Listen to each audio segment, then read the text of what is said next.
Welcome to Relationship Exposed. In today's story, I'll take you into one of the most unbelievable nights of my life. The night I realized the woman I thought I'd spend forever with had been living a double life right under my roof. It started like any other quiet evening. The house smelled like garlic and butter, and soft music played from the Bluetooth speaker near the kitchen. My girlfriend, Veronica, had made pasta, her specialty, and even opened a bottle of red wine I'd been saving. She'd set the table with candles and real napkins, the kind we only used for special occasions. After 4 years together, moments like this still meant something to me. I thought maybe she had good news. Maybe she'd gotten a promotion. Or maybe it was just her way of showing she cared. Either way, I walked into that dining room thinking I was about to share a happy moment with the woman I loved. Instead, I watched my life split in half between one bite of pasta and the next. When she sat down across from me, there was a strange energy in the air. She looked nervous, but also excited. Her smile was too bright, her eyes a little too wide. She reached for her wine, took a sip, and then rested her hand on the table. That's when I saw it. A diamond ring glinting under the light. Not just any ring, a brand new one. Not something I'd bought her. My stomach dropped before she even spoke. "I have something to tell you," she said, still smiling like this was good news. Then, word for word, she said it. "I'm engaged to someone else. We've been seeing each other for months." I didn't speak. For a second, I actually thought I misheard her. My mind went blank, just a low hum in my ears. Engaged? Someone else? My eyes went from her face to the ring, back to her face again. She was serious. She was glowing. She looked proud. "You're engaged," I repeated, my voice flat. "To someone else. While living in my house." She nodded, her smile widening like she'd been waiting to tell me. "Yes, isn't it exciting? I wanted you to be the first to know." Her audacity was so outrageous, so beyond reason, that I actually laughed. I couldn't help it. The sound that came out of me was half a laugh, half disbelief. "Veronica," I said slowly, "are you having a mental breakdown?" She frowned. "What?" "No, I'm in love. His name's Bradley. He's amazing. He's everything I've wanted." I stared at her. "And you're telling me this?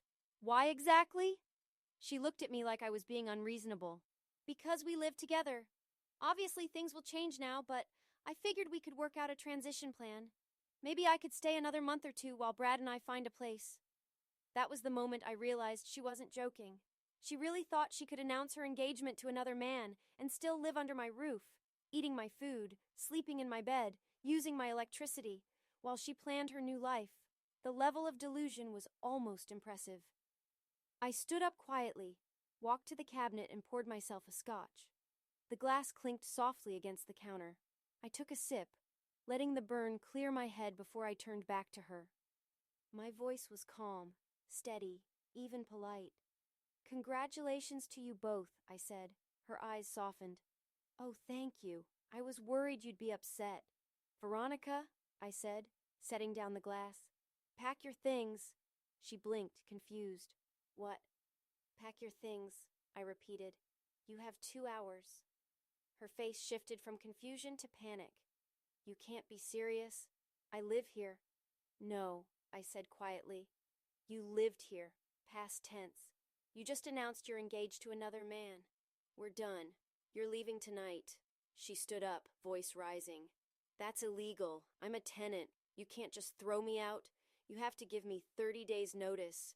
"You're not a tenant," I said evenly. "You're a guest. You've never paid rent, never signed anything. You're not on any bills. You're my ex-girlfriend, and I'm asking you to leave my property." Her voice cracked, tears forming. "This is emotional abuse. You're throwing me out with nowhere to go."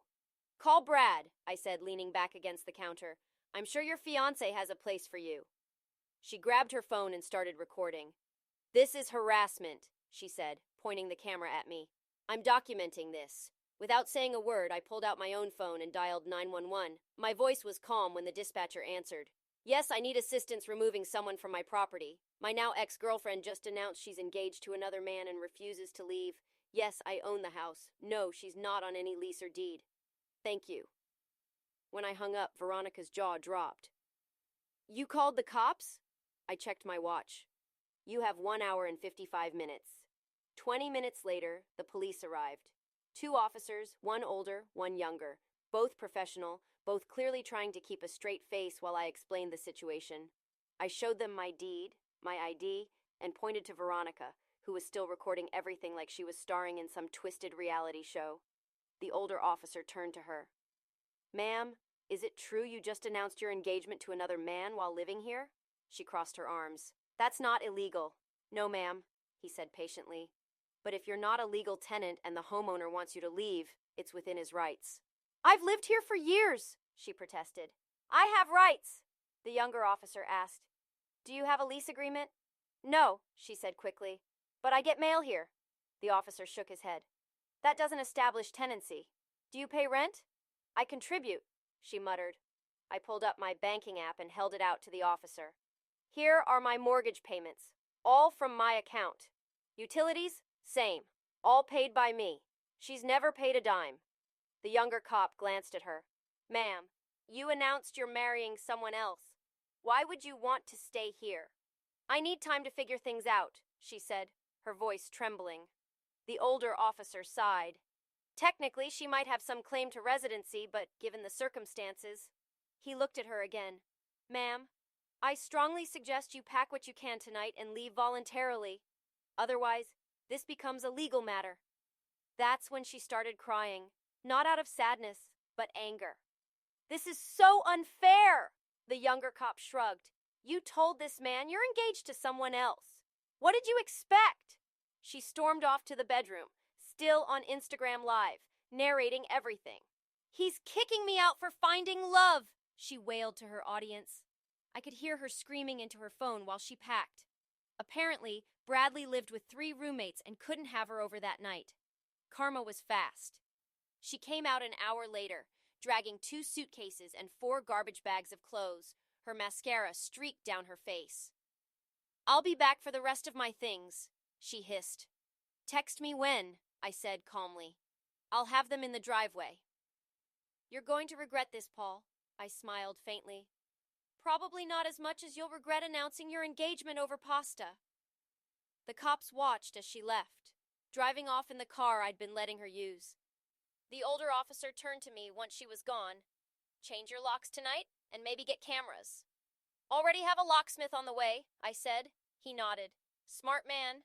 Good luck." That night, as the sound of her engine faded into the distance, I stood in the doorway of my now silent house. For the first time in years, it actually felt like my home again. No lies, no pretense, no fake smiles across a candlelit dinner table. Just quiet. Just peace. But little did I know, that night was only the beginning. The next morning, my phone was a war zone. 67 text messages, 30 missed calls, and a dozen notifications from social media. For a few seconds, I just stared at the screen, not even sure where to begin. Then I started scrolling, and that's when the chaos truly began. Veronica had turned the internet into her personal courtroom overnight. She was posting long, dramatic paragraphs about being abandoned by a narcissist and thrown out for choosing love. Her followers, mostly friends who only knew the filtered version of her, were showering her with sympathy. "You deserve better, Queen. Stay strong, girl. He'll regret losing you."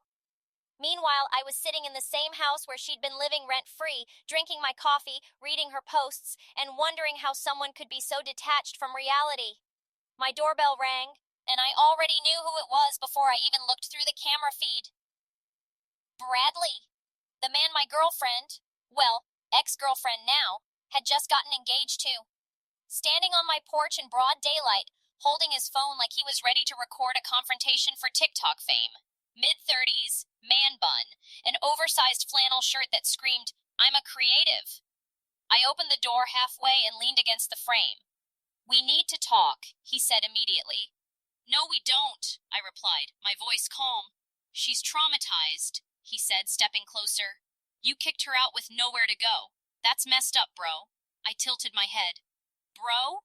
You proposed to my girlfriend while she was living with me. That's what's messed up." "She told me you two were basically broken up," he said defensively. I laughed. A real laugh this time, sharp and bitter. "She told you I knew about you?" He hesitated, eyes darting away. She said it wasn't cheating. Said it was complicated. Complicated? I said, crossing my arms. She announced your engagement to me over dinner. In my house, using my plates and my wine. Tell me what part of that sounds complicated to you. He shifted awkwardly. Look, man, she just needs to get her stuff, her furniture. You can't keep her things. Her things? I repeated.